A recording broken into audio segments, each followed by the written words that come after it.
Stephen. What, honey? George is son of Stephen McClory. Yes, Stephen McClory, yes. That he had, I guess, about 12 years ago, at least, paid some person, I guess, who billed himself as a professional genealogist to do a lot of genealogical research, and that this person compiled all this information and got a lot of that source of information. There's this bound book, and I know now they're trying to digitize it and make everything available online, and the title something to the effect of, you know, noted or historical families of the state of New Mexico. And so apparently this professional genealogist, according to our cousin Steve, who received this information from George, who is his uncle, that this individual maybe just copied and pasted information.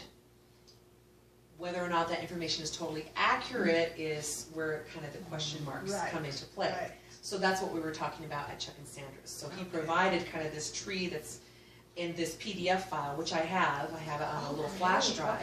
So I can share that with you. And he said, but again, you know, there's some indiscrepancies. So one of the topics of conversation, and I wouldn't even call it debate, because we said, you know, we're just sharing. People have different little versions or pieces. You probably have, you know, stuff that you know from your mom, from your mom, you know, what my mom knows from Vera, her mother. And we said, hey, it's not about, you know, who's the right, blah, blah. It's like, you know. We don't, because there's not the authority. No. You get little details. Little details come out. So, but one of the conversations that we were having is, and of course, some of the records, official or not, it doesn't mean that they're perfect either. Right. Especially if anything's based off the U.S. Census, because the census takers were white men, you know, who with their own prejudices, of course, you know, and their own mistakes. So one of, I guess, where we feel that there's a source of confusion is the birth date, the birth year of Vivianita. So Vivianita, you know, who then had Esteban, Bernardino, Genevieve, that's my grandmother's name. Which and then, I did not know Yeah, that. not Genoveva. So she was here. It's not Genoveva. This is Genevieve. Well, you know what, here's the deal. I'm sure they probably said, we can't say Genoveva, her name is Genevieve. Right. Because I'll tell you, when my brother Raul went to school, the teacher says, we can't say Raul, your name is Ralph. All of the school records say, this is Mormon, Utah. They said, no, your name is not Raul, your name is Ralph. All of the school records say Ralph. My sister Raquel, they said, we can't say Raquel, you're racial.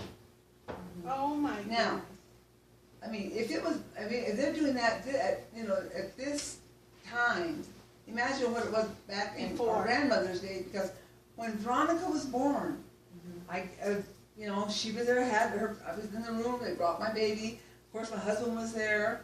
My husband is, her father is tall, he was a tall Jewish man, 6'1", blonde hair, blue eye, he looked like a blonde Elvis, everyone thought he was like a blonde Elvis. And the Chinese nurse came in, and she said, oh, congratulations. She said, what's the baby's name? We said the name, and she filled in all the kind of stuff. And she said, okay, I said, I'm not Caucasian. I said, and my baby's not Caucasian. And she says, is that your husband? Is he the father? Or she says, I calls them like I sees them. Caucasian. And so what's that's in 1974. What's the disputed birthday? The disputed birthday for Vivianita is, was she either born in 1880 or in 1870? And depending on which version you see, and there's so many misspellings and wrong spellings. Yes. I saw a census that has her as Vivian. No, And it says Vivian, mother. And so what was the given name? Vivianita. Vivianita. On my mother's birth certificate, it says Vivianita. On my mother's birth certificate, it says Genevieve, not Genoveva. So the disputed date is that Vivianita was born in 1880 or in 1870. Now, I know from just the oral stories from my grandmother, from Veva, that she said when she was born, her mother was already in her late 30s. Because she said, I know that my brother, my Uncle Mose, was born when my mother was about to be 41. So we know that Uncle Mose was born in 1920. My grandmother was born in 1916. Uncle Benny was born in 1910. And then Uncle Steve was born in 1906. And so by the story you heard, what do you think that puts it at, 1870? Or I think it puts at 1880, 1880. personally. And so are there any actual, is there a birth certificate, is there anything in the census record, either by age, that gives a leaning more toward one than the other? Well, the 1870 record, not only does it put it back 10 years further, but if we went along that line of thinking, then there's a later record that lists Vivianita, not as Vivianita, but as Bai, B-A-I. That's it. And as And that's a census? yeah, And what year is that one? that one would say is if we went by the 1870 birth date. No, but For on the Vivianita. census record, so at the top it's gonna tell you when they took it. Steve didn't give me that information. Okay, I so don't know. that's really, that may be a source to find. Yeah, and the reason I don't really put much weight on that one is because then it lists children. Yes. And it has my grandmother, Veva, as there being only a 3-year age difference with Uncle Benny, which is false. Right. It has my grandmother at the time when that census was taken, I guess it was taken in 1920, I guess I just answered your question. Okay. With that kind of misinformation in 1920, Okay. a census record person came, and it shows my grandmother supposedly at that time listed as 4 years old, but it's not Genevieve, it's Eva, E-V-A. Yeah. I'm like, that can't be right. And That so can't be what right. is, but what is, as far as you all know for sure, what is the real age difference between them? The real age difference between, the way it goes is it's 1906 for Uncle Steve, it's 1910 10. for Uncle Benny, it's 1916 for Vera, and it's So there's 1920. really a 6 6-year year. difference, as opposed to, by that record, what would be a 3-year. A 3-year difference, exactly. And now my mom always told me that my Tío Esteban was 10 years older than she. Yeah, we always knew that. Yeah. We always knew that. Okay. And then of course my Tío Benny was 6 years. 6 years older. Okay, so I have something. I have a Uh-huh. picture of Grandma Vivianita's headstone. So do we, well, yeah, Mhm. it says So- 1880. doesn't And it? that says 1880. Yeah, it says 1880. Yeah, it doesn't say 1870. No. So some of, and that's where our cousin Steve, who just gave me this whole, it's a 39-page PDF file that he got from our cousin George, from Okay. Uncle Steve's son, who went and paid this professional. That's where some of that information is confusing, and he said, this is why I don't Yeah. put a lot of stock, and if it's this confusing on this one point, how much can we trust all the rest of it? Right. So that was kind of what the conversation really focused on, that as a date. Like, Okay. you know, and he said, our cousin Steve, this afternoon at Chuck and Sandra's house, he said, you know, we might have to kind of pick and choose facts, and part of this is going to be having to piece together. There may be elements of truth in this big document that this so-called professional genealogist did. He said, but I'm not comfortable, you know, just going off a record that kind of calls into question all of the stories that we have from prior generations. And I said, well, it seems like a lot of us are in more agreement or more consensus about this 1880 date for So Vivianita. I'm assuming though, you haven't opened that file and looked at it. I was looking at it a bit on his And computer. so enough could you tell, because so like again, from my own history, just as a suggestion, not even that's just necessarily what the guy has written, or even that the dates made us wrong, did they get, is there anything in there, did you see where they went? That's the other kind of backup piece, is to go to whatever Catholic church did the baptism. That's our And so some that of the may be- records that he has. He said, Okay. you know, he said, and that might be a little bit more reliable. He said, because a lot of these people were very learned men within the Catholic Church, Right. you know, and cared about having an accurate record, and you know, we don't want to know your proper name and your real info so we can pray for you because we think you might be in purgatory. Yeah, whatever, you know. And so that So you didn't see any of that as you looked at it, but it might be in there. I just, you know, briefly glanced. So we were talking about that a bit. But even then, say, well, again, and here it goes into the kind of the verbal history from my grandmother, from Veva. She said, you have to understand that not only was it dangerous to be Indian at that time, so a lot of people pretended, you know, subsumes that they were Spanish or Mexican. She said, but even more so, it was very dangerous specifically to be Apache. Yes. She said, and you have to understand that our Apache family had refuge among various Pueblo communities. Right. So it could have been even more convenient to be like, well, I happen to be among this Pueblo community now, so you can put me as whatever Pueblo. One of the Pueblos that Steve, our cousin, was saying that he felt that he found information, it may or may not be accurate, is that our family has a connection to what's called Picuras Pueblo in New Mexico. Right. And I said, well, I personally have never heard any of that story about Picuras Pueblo, but from my grandmother, I knew, she said, we have family that is distant to us, but we have family at Taos Pueblo, we have family at Laguna Pueblo, and that's through the Archuleta surname. She said, but we also have family at Santa Clara Pueblo because of the surname Lobato. Okay, so the picture is just to give you a little bit, so you guys are touching me, and that maybe this will help you all. So I had a great-great-grandmother who was essentially taken off of the Picuras reservation as a young girl and married. Came on and off that reservation several times, but where it may help you also to understand some of that is that reservation and Taos Pueblo in particular. So if you go down where we went in, down, what is that, 159, out of Colorado through San Luis into Taos and then on. As you're going down, thinking of Red River, I don't know if you know that area, basically if you go east of 159, you're going up into the mountains kind of, and that's where the Picuras Reservation is. And that whole Pueblo, all of them were at times either fighting or together. Exactly. And there's a town, Española is basically just outside, and what you're finding a lot of times too, where you may get some of the clarification, a lot of them moving on the reservation and off when it was convenient. And so, For employment. well, and that particular tribe, what's left now, which really they are, and I actually made a call down there to them, they are, there's a lot of pushback because they do get these calls of people trying to figure out where their ancestry is.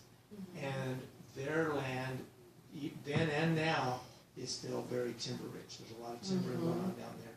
So just know that might be something you can run into as well. Something else too, he was talking about our great-grandmother, Dolores Romero. And then he said, there was also last name Chacon. I never heard nothing about no Dolores Chacon. No. Dolores Romero. In that book is some Chacon. So again, I have a whole other side. My, I have a book on my side, another, my mom's side of the family, Tony Vasquez. And Chacon, there's a Chacon in there. He was a Civil War colonel. oh, The And Basque. he's a Chacon Okay. in that area. oh, Wow. I never remember my mother ever saying anything about a surname Chacon. It was The surnames that we knew were Romero, Lovato, and Archuleta. That's it. Those are the surnames that my grandmother mentioned. So, And then I was asking Steve about the Basque portion. Now, tell him how Archuleta really is spraying from Archuleta. Archuleta is the actual Basque pronunciation Archuleta. in the Basque language, which is Euskalera. And so, the Basque land, is parts in what is now Spain, part is now what is now France. But for over 1,000 years, especially on the Iberian Peninsula on the Spain side, the Spanish rulers, the king and queen, were very anti-Basque for years and years. So even then, there was, I guess, what would you call prejudice, racism, whatever you want to call it, within Spain and in the Basque homeland. So the Basque language was outlawed. You couldn't speak it, whatever. There was a lot of persecution against Basque people and Basque-speaking people. So the E-T-X-L-O-E-T-A. And any time in the Basque language in Euskalera, if you see a T and an X together, that letter combination is pronounced with a CH sound. Okay. Are you guys taking this? Yeah. So, and I guess in Spanish, that CH sound, I don't know why, there's a CH sound in Spanish, Chacon, but again, if that's a Basque language name, who knows? But I guess, you know, to Hispanicize it to Spanish language, not the Basque language, say, no, it's not Archuleta, it's Archuleta, and get rid of kind of the loeta sound. So And that's the red, where, and the red. yeah, Archuleta. Archuleta. So it's funny, very similarly spelled, Arexabaleta is actually a city name in the Basque country in northern Spain. Wow. So that's probably, you know, where we come from. I mean, and even within the Basque side, the Basque heritage, I guess I wouldn't call it clans or tribes, but it'd be like a group of people who are all related. They call it, Chea is,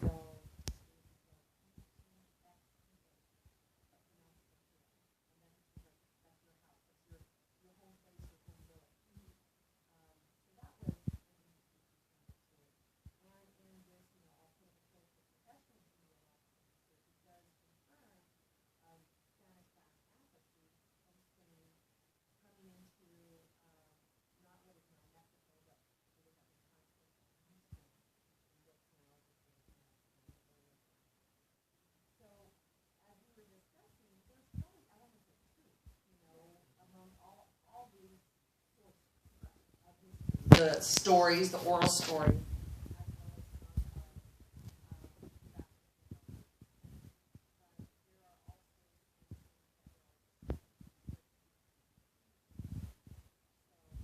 Really what the main topic or the main focus of the conversation was this afternoon is to say, well, you know, again, it's not who's virgin wins or who has the real deal, but comparing and comparing. Yeah, it is We also have been told, well, bring our own little nuggets that our parents, our grandparents told us.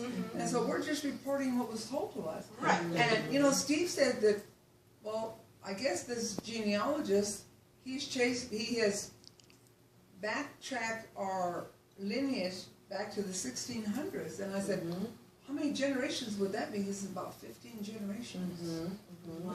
It's funny though, so just doing a search, so this is a current professor in that area, and so here's how he spells his last name, and clearly it's probably Archuleta, but it's Arexabaleta, but there's some others where the B turns to a V, but I'll bet you that's the same name. That's probably your derivation right there, of where they start out, and what you got was where they broke it apart of the meaning. But yeah, that's an interesting spelling. That's probably where you're. And then there was a lot of discrepancies on the spelling of our grandfather's name. On my mother's birth certificate, it says Mother Vivianita, Father Germán, G-E-R. I mean, just like the spell German. Right. But you know, in Spanish, the G sound is he, like an H, Right. and the H is silent. Right. So if it's H-E-R-M-A-N, it would be Herman. But no, his name was Germán. And here was the other kind of difference in information. Some of the baptismal records from the Catholic Church have Germán as Jose Hermano, H-E-R-M-A-N-O. Really? But see, my grandmother was insistent that her father's name was Hermán with a G, not Hermano, which means brother in Spanish. Right. So that was the other source of like, That's what what we we were were actually asking, like, what's what's Hermán? And something else too. He brought up because, well, you know, a lot of Hispanics, they put Maria somewhere on their daughter's name and Jose somewhere on their son's name. It's usually the first name and then, you know, Maria Flor. First one. Yeah. Or Jose, Right. whatever, blah, blah, Jose, blah. yeah, And then right. everybody, Jose Pablo. And then everybody calls you by the second name. Which would make sense, especially if people are very devout. They're always going to name the daughter, all the girls are Maria something, but you just go by your middle name, your second name. It could be Same thing with the Veronica Maria, Whatever. Rosa Maria. Yeah. And you know. No, I would be like Maria Veronica. You'd be Maria Linda. It's first. Oh, yeah, You know, yeah, exactly. Maria. But that's the cultural You would be piece. You Jose end up Roberto. losing You know. the significance of what and how those names were to be read. Right. And unfortunately, we get so far removed from that. But I guess the only thing, and I'm not saying like, no, that's not the way it was. I guess because I had never heard, I mean, I'm not disputing Jose, whatever. Right. but I had never We have never heard heard that either. hermano. No. It was always just Herman. Herman, you know, Yeah. so that was the other kind of, is this right? Kind of Mhm. situation, as we're not only comparing dates, the dispute of, is Vivianita born in 1880 or 1870?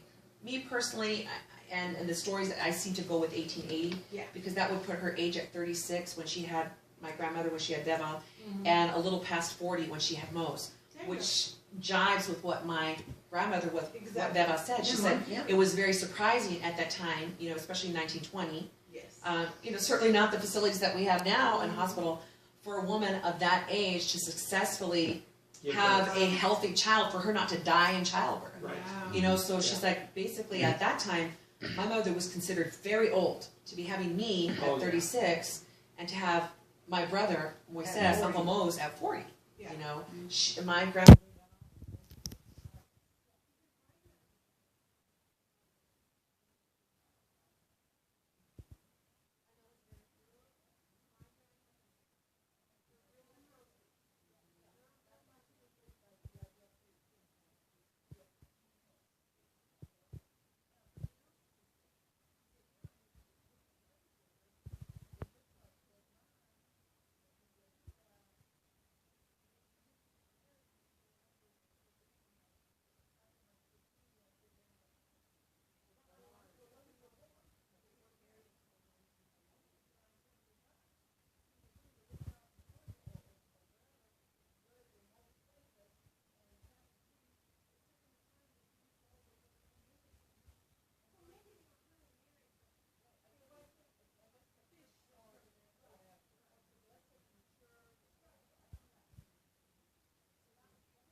It was the, you know, Vivianita's birth date, 1880 versus 1870.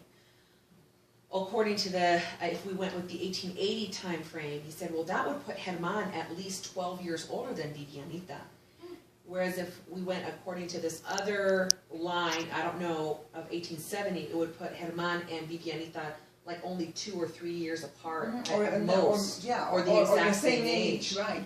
And here's the thing, I recall that my grandmother, that Beva, said that her father was at least 10 years Well, I was going older to say, than back her mother. then, Yeah. young girls often did marry older Absolutely. men. Well, look at my dad was a lot older than my mother. He was Right. 12 years older Yeah, he was 12 years older. than, Wow. And that was And my grandmother. almost like the customary thing because Yes. already he was established, he had a good job, Right. he had a house, he had a car. Well, and it's a Stuff like different, that. again, that's a lot of the stuff where you're gonna have those challenges because we think even in a modern way of modern love. Right, exactly. And the Romantic- the emphasis on mores romantic were not love. the same. A Right. young girl didn't necessarily have to be in love No. with the man. Exactly. It was about was what arranged. can you financial provide. security, Right, social right. stability. So you have to kind of Yeah. separate yourself from some of those what are now common thoughts of Right. love and marriage. That's right. But at the time, a No, lot of it you're could be right, financial because- security, Oh. social stability. Was it even arranged between the parents? Right. Well, You know, like, well, this is what's going to happen. well, my grandmother told my mom told me that my grandmother, Vivianita, told her, mijita, él es buen hombre. He's a good man. He's responsible. I know he has 3 children because my father was married before. His wife died in childbirth. She and the baby died. And so out of that union, my brother Raul was born in 1931. My sister Raquel was born in 1934. And my brother David was born in 1936. And then he's there a widower, and he is friends with the next door neighbors. Yeah. And the next door neighbors and and Vivianita were really good friends, and so my dad would come over and talk to Vivianita on the porch and everything. And then my father asked our grandmother, would it be all right with you if I asked your daughter to go to the movie with me on a Sunday afternoon? She said, I think that'll be fine. I'll ask her. So my mother, Vivianita asked my mom, and my mom had already seen him. He had a big black car. Was Studebaker? A beautiful black Studebaker.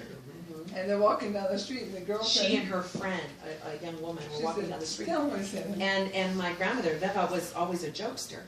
And so she was walking with her girlfriend towards her house, and her girlfriend said, who's that car? What's that car? You know, it kind of parked in the house immediately beyond, so immediately next door. And my grandmother, Veva, teased her. She goes, oh, that belongs to mi novio, my boyfriend. Not knowing, just making it up. But, oh, well, that's a really nice car. Well, it did actually end up belonging to her future novio, her future esposo, my grandfather, my mom's dad. Yeah. But as you were saying, Vivianita counseled my grandmother. At first, my grandmother said, oh, he's kind of old. You know, he already has grain at the temples. He has kids. But Vivianita said, no, he's a good man, because there was that 12-year age difference. And so, again, he was a good man. You know, my dad was smart. He made connection with the mom first. You know, with Vivianita. So one thing led to the next, and So where was this? Was this in? this was in Las Animas. Okay. Now see, my mother was married before. Really? Yeah. she was married at 15 or 16? 16, yeah, 16 She years was old. married to a man by the name of Jim Martinez. Very abusive. He was very abusive. She had children from him, but they all died at Three children, they all died of sudden infant death syndrome. Oh. And We were even talking about this with your mom yesterday. yeah, he was very At Ken and abusive. Renee's house, because your mom remembers the last child that my grandmother Veva had by Jim Martinez. Yeah, Irene. It's a baby girl named Irene. They called her Rini. Oh, wow. And your mom, Chata, your mom remembers Rini. Wow. We talked about that briefly yesterday afternoon. She was a good one wow. at She Ken and does have Renee's. good memory. Yeah. My mom She remembers everything. sharp. She Sharp. sees everything. She hears everything. Yes. You know what she Yes. said? I bet she said to you, Robert, yes you did. Because last Easter when you were wearing that blue shirt.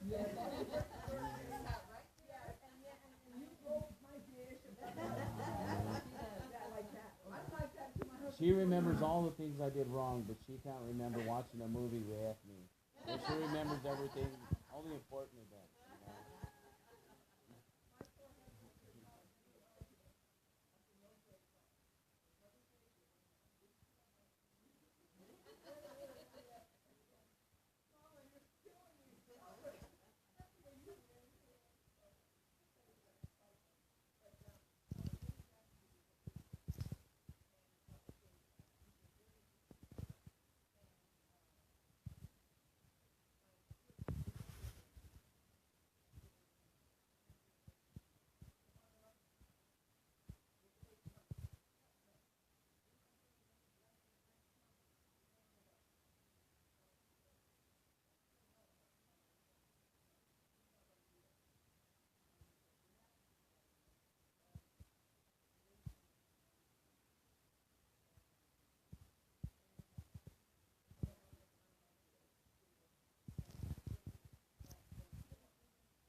They said you need to divorce him.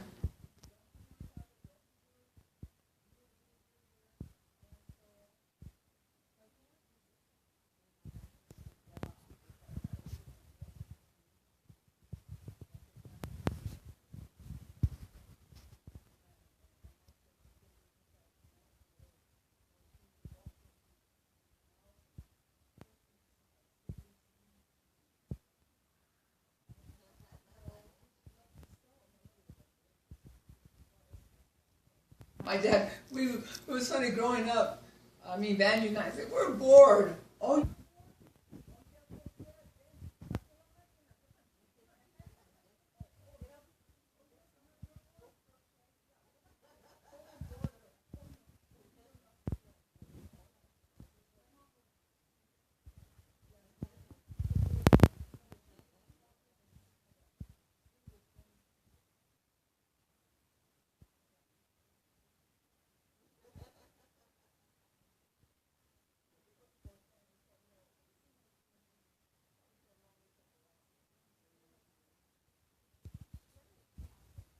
We touched upon briefly though.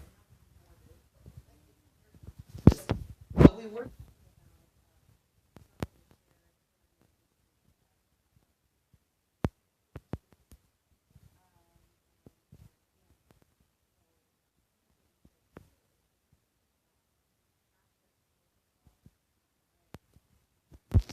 She has a number of skin sensitivities.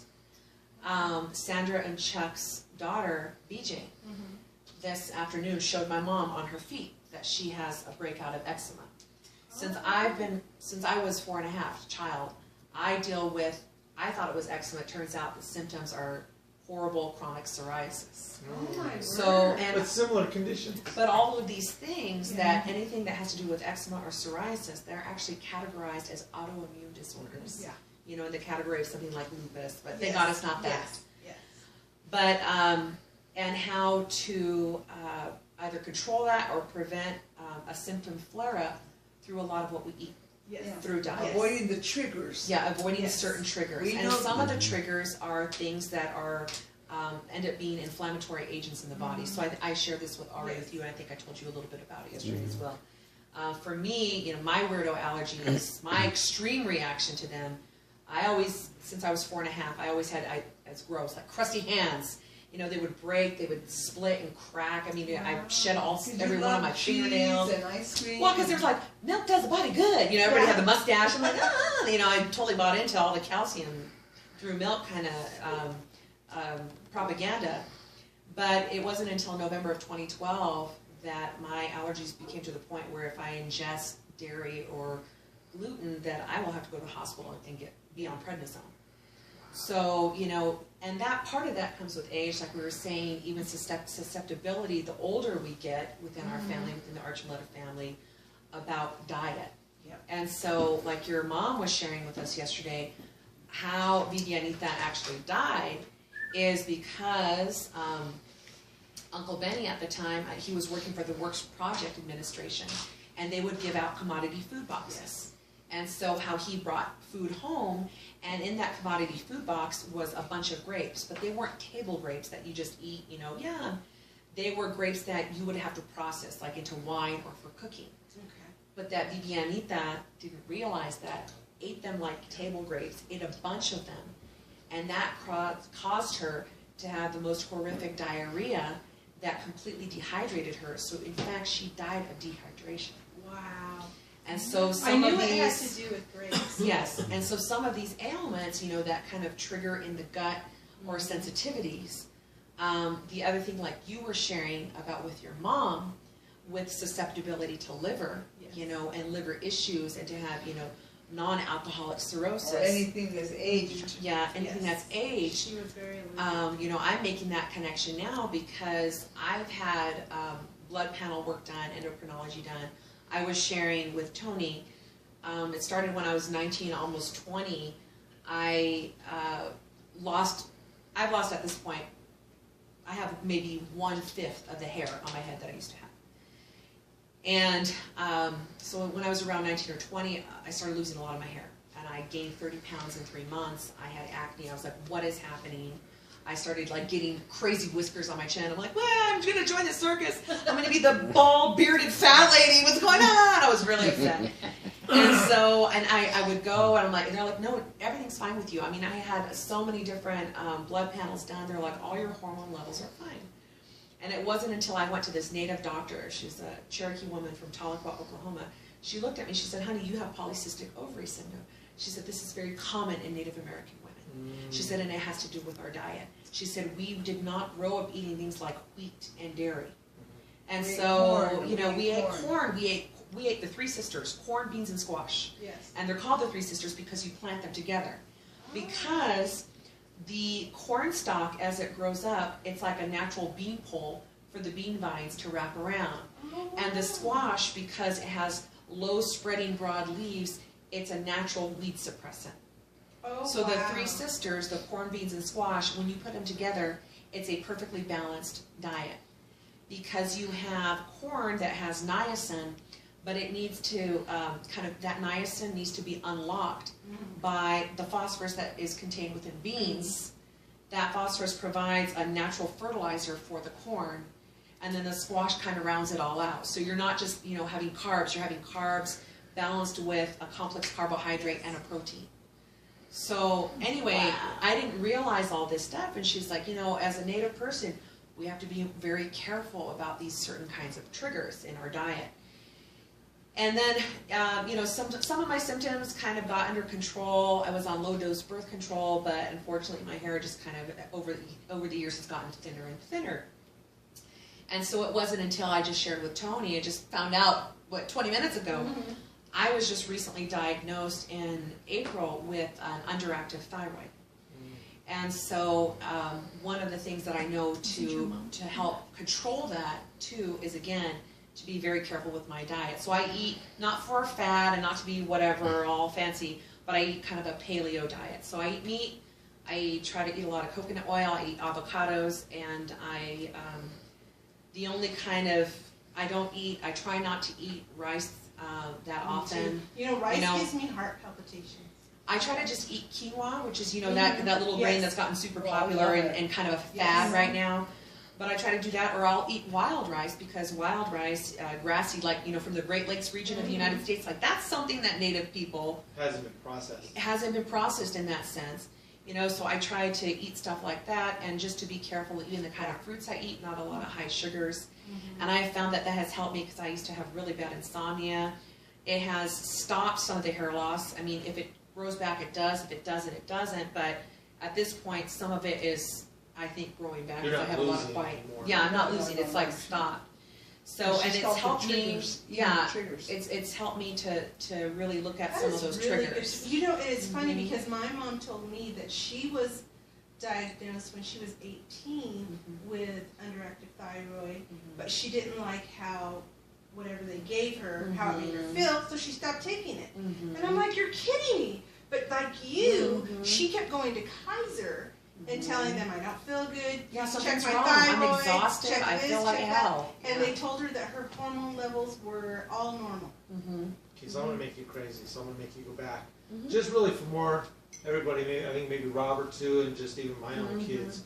So why don't you guys start from Edmond and what's your? What'd you say? What's his wife's name? Vivinita. Or so do you know before that? Yeah. Yeah, Okay, so Dolores. why don't you start listing from As far however back as we know. give names, husband and wife, Okay. and at least date of birth, if you know, Okay. for the husband and wife. Because that's something at least you guys, because I think with it also you have a lot of holds up. If they don't know some of what you all know, or at least if there are holes, they can confirm who's who. Even just simple of, okay, well that's my aunt and my uncle and da. So maybe from there and work forward. Well, my grandmother, Beba, knew her grandmother, who we now know as Dolores. Okay. Romero. Romero, yes. My grandmother, Beba, said that Dolores, by the time she knew her, you know, as a little girl, knew her grandmother, that she was a very tall woman. She was almost, if not right at 6 feet tall. Very tall woman, Dolores Romero.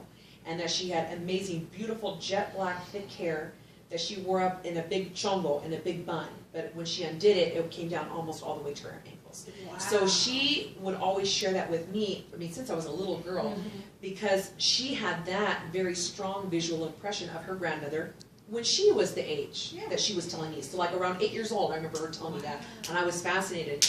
And she said that, you know, that made such a distinct kind of visual memory in her mind of her grandmother. And does she remember Dolores' husband? Dolores' husband, Dolores Romero, married Jose Maria Lovato. That's what my grandmother, Because that's what Beba Vivianita said. Is Is Lovato. Yeah, that was her maiden name. So, I also know from my grandmother, regarding Dolores, that my grandmother was insistent that she was a 6-foot-tall Chiricahua Apache woman. And that Dolores, where she was born, was approximately, maybe not earlier, couldn't have been earlier than, let's say, the late 1850s. Wasn't quite sure of the date. Was not quite sure. Maybe around 1854, maybe around 1856, wasn't sure of the date. And no idea of where the husband hailed from. Well, no, I can't say about Jose Maria Lovato. I don't know. But this is where some of that professional genealogy might be able to come in and fill in some of those gaps. What my grandmother told me is that her grandmother, Dolores, the 6-foot-tall Apache lady, that starting about 1854, and this kind of gets into not just our family history, but the history of Apache people, Chiricahua Apache people, that around that time there was increased tension and hostility that erupted into warfare between Chiricahua Apaches, between Mexicans at the time, or Spaniards, whoever, and also, Americans, U.S. Americans, Europeans, coming into the region that is now would be southwestern New Mexico, southeastern Arizona, even into part of northern Mexico, what's now Sonora, Mexico. And so a lot of fighting at this time. Well, around, let's see, if we're going maybe somewhere around 1856 or so for Dolores, 6-foot-tall Apache lady, maybe around 1870s, 1876, something like that. I mean, fighting was getting worse and worse. Depredations were committed. Chiricahua Apache were doing revenge warfare against Mexicans, against U.S. Americans. People are killing each other back and forth. Right. And in that time frame, somewhere in that time frame, Dolores had children, at least 2, possibly 3, by some other mystery man. We don't know who that is. Right. He was killed, as were those kids. But in following with Apache belief system, you never mention the dead. You never even mention their name. Because to do so would like to be call their spirit back. So it's very much taboo. Probably what we would now say about Dolores, 6-foot-tall Apache lady, is that she was suffering from PTSD. Because my grandmother, Veva, said, she has this very distinct visual memory of her grandmother. But she had never described Dolores as one, right? She said Dolores could be mean. So mean, remember the story that she said? Yeah. That she actually, I guess, got very upset at her daughter, at Vivianita. Really? And either threatened or actually did try to whip her own daughter. No, it was Vivianita's sister. Oh, Vivianita's sister, Loreta. Loreta, that Dolores became infuriated for whatever, and this is already when my grandmother, when Veva's already born, that Dolores is threatening, like, I'm gonna, So what's the list of the kids then you have? So Dolores that were alive or survived. So from this, whoever this mystery man was, and whatever kids that she had that died, that we believe were also Apache, never mentioned them again. She kind of went insane and never quite recovered from that. And that she renamed herself, and she called herself Dolores because she said her life was full of dolor, full of sorrow. Pain. Wow. Now at this point, I don't know where Romero comes in. I don't know where she gets Romero. I have no idea. But Dolores Romero has 2 daughters by Jose Maria Lovato. Now, Jose Maria Lovato, according to my grandmother, according to Veva, had been married previously to some lady. I don't know that lady's name, but had a gang of kids, like 15 kids, 15 or 16, not more than 16. And that his wife died not in childbirth, but her last child, I guess, was still, not talking, maybe not totally an infant, but not more than maybe 14 months, 15 months old, tops. And so this lady died. Now, some of the kids were already grown and already starting families of their own, but there were several, still needed to be raised by this man, Jose Maria Lovato. Along comes Dolores Romero. They get together. The baby of this gang of kids, Jose Maria Lovato, was a man by the name of Samuel. My grandmother Veva knew this man always as her Tío Samuel, which would have been her mother's, Vivianita's, half-brother. So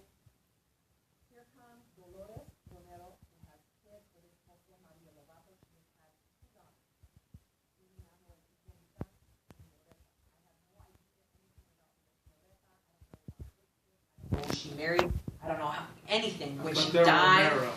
But that they were the two daughters, the two biological children, just of Dolores Romero and Jose they were Maria Lovato. Lovato. That So together what name these did people, they took Lovato. Lovato. Okay. Yeah. So, That and was the dad. these two daughters were raised with their slightly older half brother, Mhm. who my grandmother Beba referred to as her Tío Samuel. Why is this important? Tío Samuel married his wife Catarina Duran. Catarina Duran is the little tiny white-haired lady In the with photo. your mom and Vivian. Vivianita. That's who that lady is. So that's why that Yeah. piece is important to identify. So for he- these- And I heard that name too. My Right. mom said that name. He's a- My he's mom a- said that name. He's a step uncle, if you will, half brother, He's a half brother. and Mary's Someone else. He's Mary's the little lady with the white hair he's in that the picture. Anita's half brother. Yeah.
I don't know how long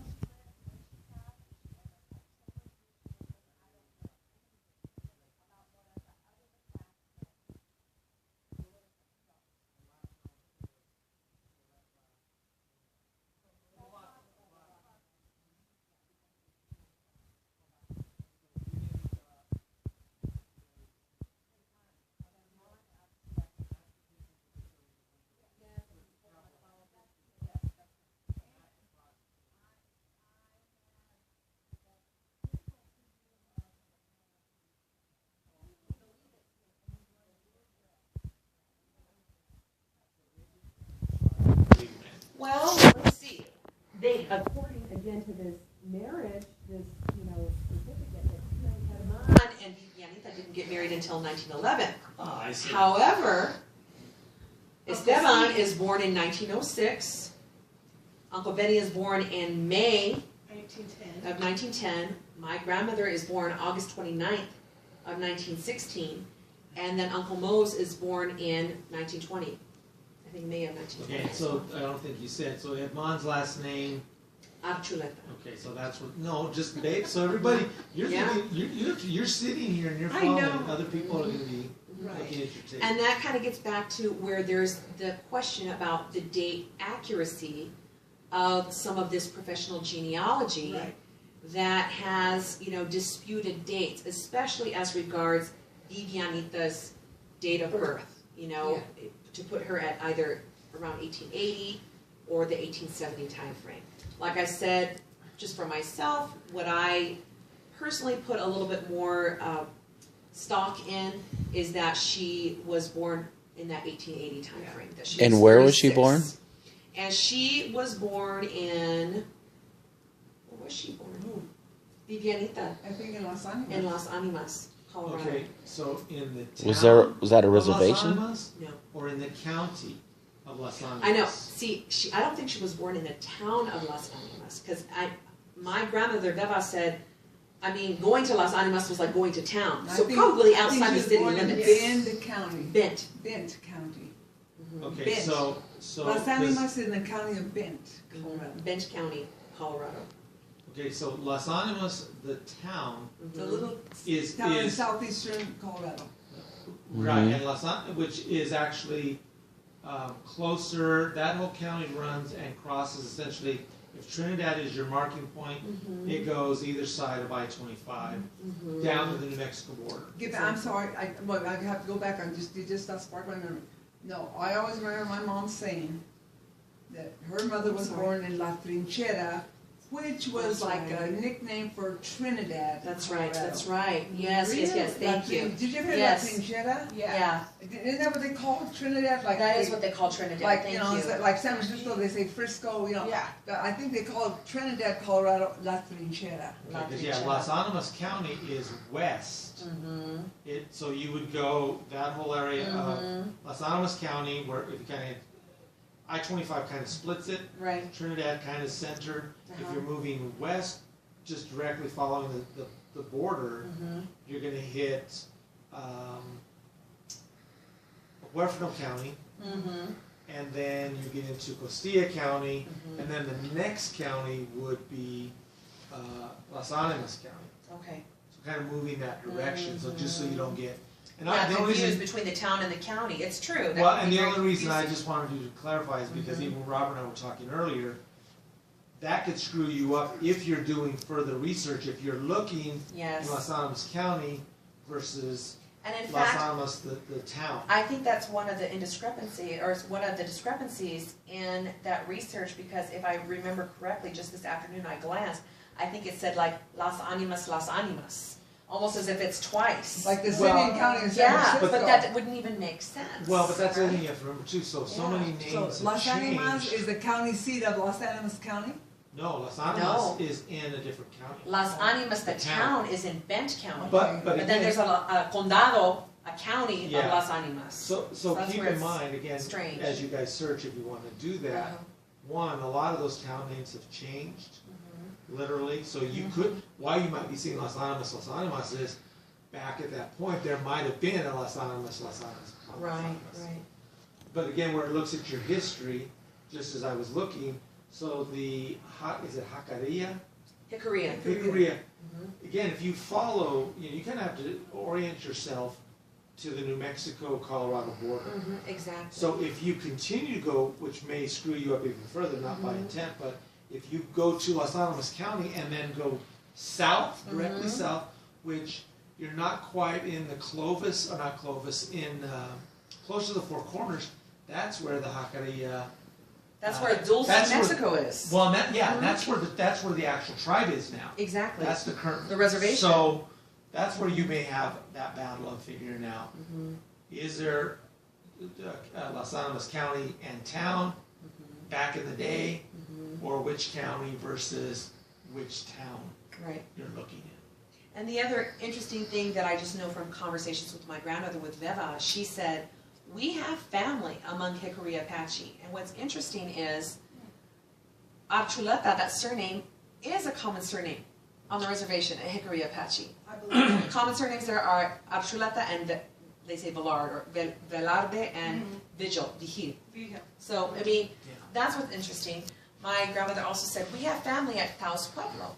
And Now, what is Archuleta, that? I'm not getting the reference of Taos Pueblo. Was that a reservation? That is a tribal community, yes. Okay. So you hear the broader way to kind of think of it is, they talk about the Pueblo Indians. So there really are about, I think I was There's like 19 I different. was thinking 12 or 13, but it could be more. There's 19. And so the Spaniards generally called them that because they were in that area, but they were all distinctive tribes. With or- different or- languages. Or nations, if you will. Yeah, exactly. And With so what you'll find too different is customs, too. they refer to themselves when they're in their native tongue, or even as it translates into Spanish, they're the people, or just people. Because like a lot of things, you follow their history back and how they believe they came about, they were the ones, they were the original people. Well, they weren't, that's how they thought of themselves. But when the Spaniards and then the Americans came, they were lumped together. They called them the Pueblo. And when they fought a lot of times, either with the Spaniards or the Americans, they fought as a group. Sometimes they fought, one Pueblo would be aligned with the Americans and one would be aligned with somebody else, and they would fight. But there was a major revolt in 1690 called the Pueblo Revolt, or Pope's Rebellion. Pope was a noted strategist. I think he was Oke Owinge, which formerly was known as San Juan Pueblo, but by their own language, Oke Owinge, which kind of translates again as true people, real people, first people, whatever, people. Kind of like how Apache. In the Apache language, we're Nde. N-D-E with a little accent over the E. Nde. And the language is Ndebiza, so it's saying Apache language. But in 1690, there was an uprising of Pueblo communities, and these are communities that spoke completely different languages from each other, you know, but that were able to communicate because, not like now where people are like, oh, I only speak English, kind of this kind of English-only fixation. People were smart. You know, you spoke your language and at least one other, if not two or three more, whatever. And so there was this huge revolt, and they were actually able to successfully kick the Spaniards out of New Spain, out of Santa Fe, for, about 20 years, until after something called the Reconquista. So the Reconquista, the reconquest happened. So I'm sorry, I think maybe the Pope's Rebellion, that might have actually been in 1680, and I think maybe by 1692, it was about 12 years later, something like that, the Reconquista. And when the Spaniards came back, they came back with a vengeance. I mean, you talk about torture and mutilation, you will convert, or you will be horribly mutilated. Your infant children, their heads will be bashed out on rocks in front of you, will slit open pregnant women's bellies and rip out the fetus. I mean, it was gross. You know, a lot of things, unfortunately, atrocities were committed in the name of Christ. It doesn't mean that those people had anything, that's part of Christ's message of love at all. You know, but for whatever. People can say the Spaniards came for three things: God, gold, and glory. You know, to exploit native peoples, to extract resources, and to make a name for themselves. To civilize them. Exactly, to civilize. While doing some of the most horrific And things. even like we were talking about, I told you, a lot of times these Pueblos, it was because the Catholic Church had established a church, and the Spaniards, in the sense